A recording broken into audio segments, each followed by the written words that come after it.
Bilis siya mabilis.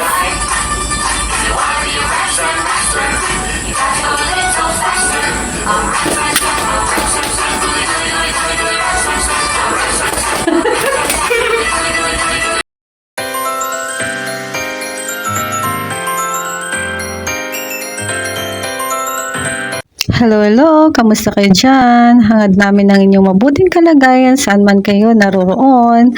Ito na nga, bilang isang ina o kahit sa mga amadiyan na tumutulong sa mga gawaing pampaaralan ng kanilang anak, alam natin kung gaano kahirap minsan ang magturo.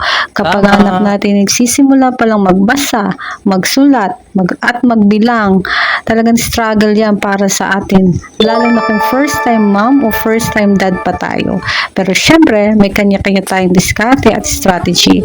Lalo na tayo mga mommies na ginagawa ang lahat para matutong mabuti ang ating mga anak. Ayan na nga, dumiskarte na ako sa pagtuturo.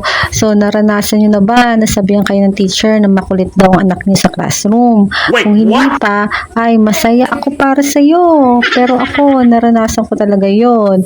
Kaya naisip ko, hindi lang puro academic lessons ang ituro sa bata, kundi pati ang tamang asal sa loob ng classroom. Kaya yun, gumawa kami ng mini classroom sa bahay para bukod sa aral, matutunan din niya kung paano mag-behave na parang nasa totoong school. So, sa ganitong paraan, natutulungan ko rin ang advisor niya. At syempre, kunwari, teacher ako. May hawak pa akong plastic cover na parang stick. Tapos, kinabit ko sa wall yung abakada. Pagkatapos niyang bumati sa akin, sabi ko, ako nga pala si Teacher Mami. Alam niyo ba kung saan ko yung nakuha? Sa anak ko rin mismo. Kasi, minsan tinanong niya ako, Mami, are you Teacher Mami? Sabi ko, oo, sige, ging tayo dyan. Kaya, kapag nagtuturo ako, Teacher Mami ang tawag niya sa akin. Kapag nasa kusina naman, Chef Mami. Kapag naguhugas ng pinggan, Washer Mami. At kapag may sugat siya o may sakit, ako naman si Dr. Mami. O, diba? Dami natin profession, mga mamis. So, ayun na nga. Balik tayo sa aming classroom. Pinababasa ko muna siya ng abakada. Lalo na kapag maganda ang mood. Pero kapag medyo tamad o walang gana, syempre nag-energizer dance muna kami. Madalas kasi ramsam-sam ang gamit namin. Syempre, sinasabayan ko rin ng tuwa at sayaw para masaya. Kasi gusto kong maramdaman ng anak ko na hindi lang ito tungkol sa pag-aaral, kundi oras ng bonding at saya namin mag-ina. Very good. Right. Oh, sit down. Next. Dito, punta ito dito. Okay,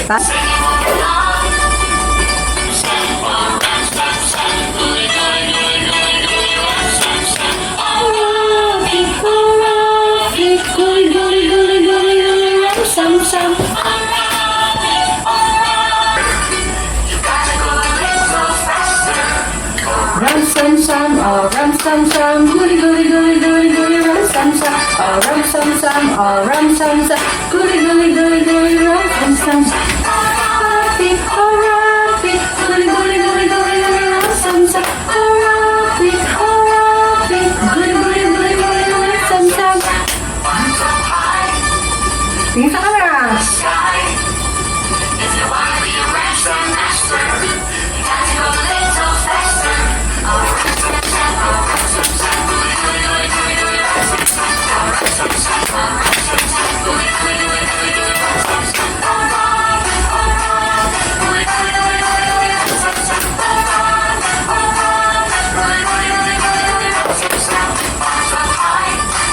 Bilis siya mabilis.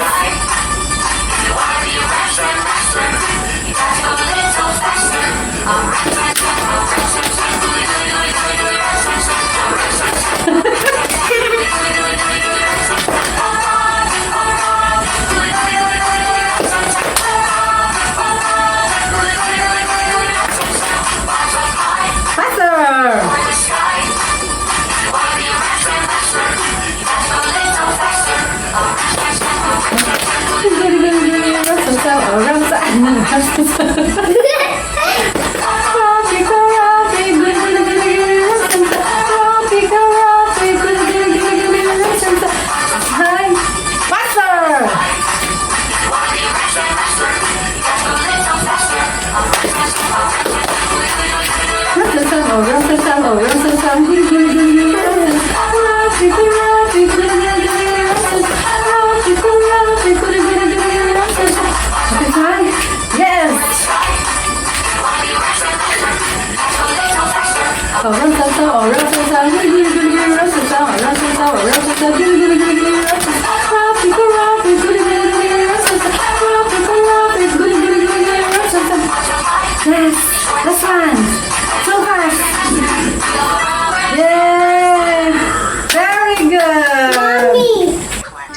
after ng energizer, nagpapalaro naman ako sa anak ko. Pero hindi lang basta laro ha, kasi habang naglalaro siya, natututo din siya mag-isip at magsolusyon sa mga task. Bukod pa dyan, natututo rin siyang sumunod sa multiple instructions. Kaya nade-develop ang focus at listening skills niya.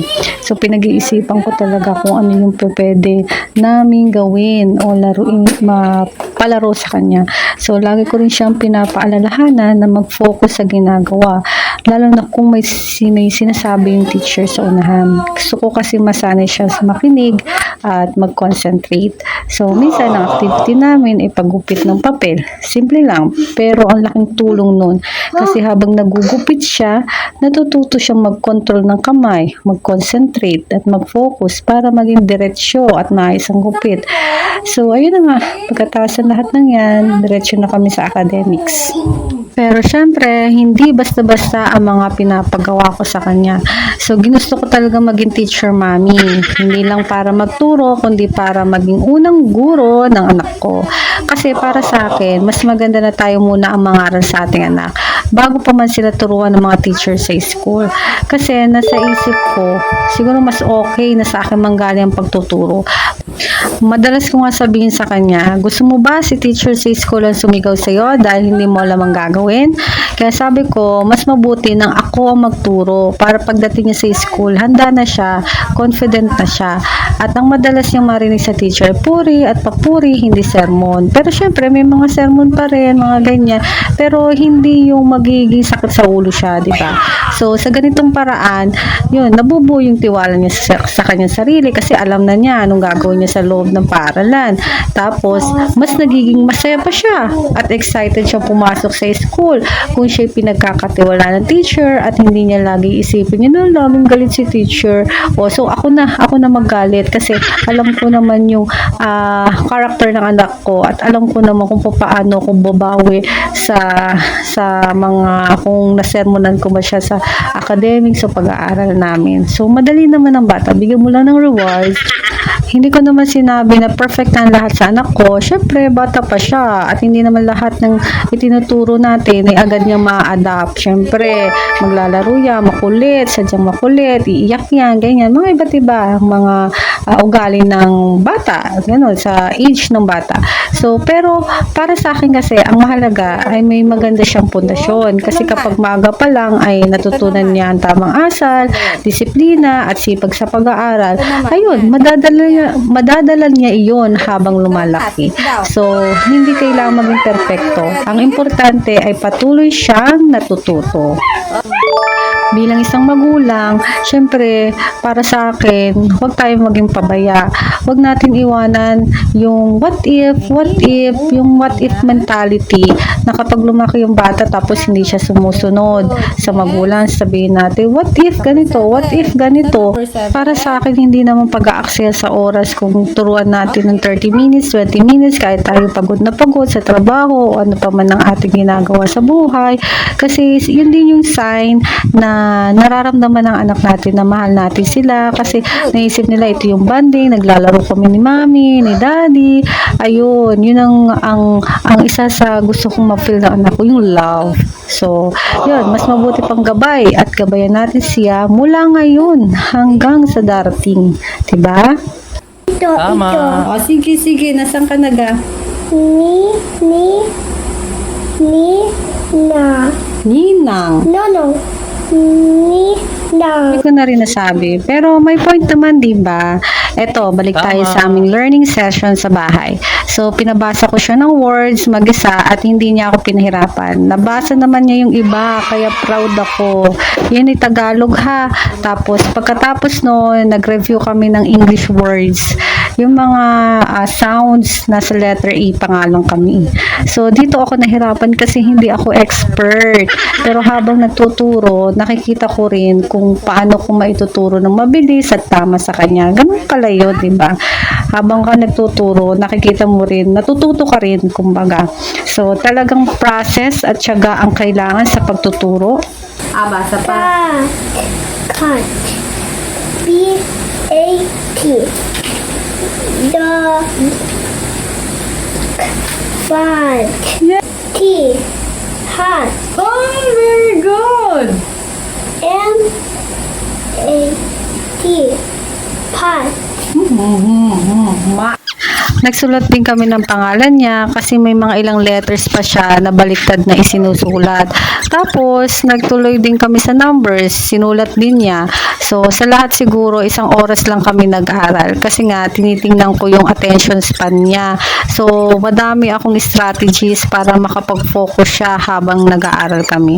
So, pagkatapos ng learning session, kakain na siya at maglalaro sa labas. So, hinahayaan ko na siya mag-enjoy doon. Bahala na siya. Habang nasa labas naman siya, ayun. Nagluto naman ako ng tanghalian namin, sinaing na tilapia at syempre maraming sampalok yan.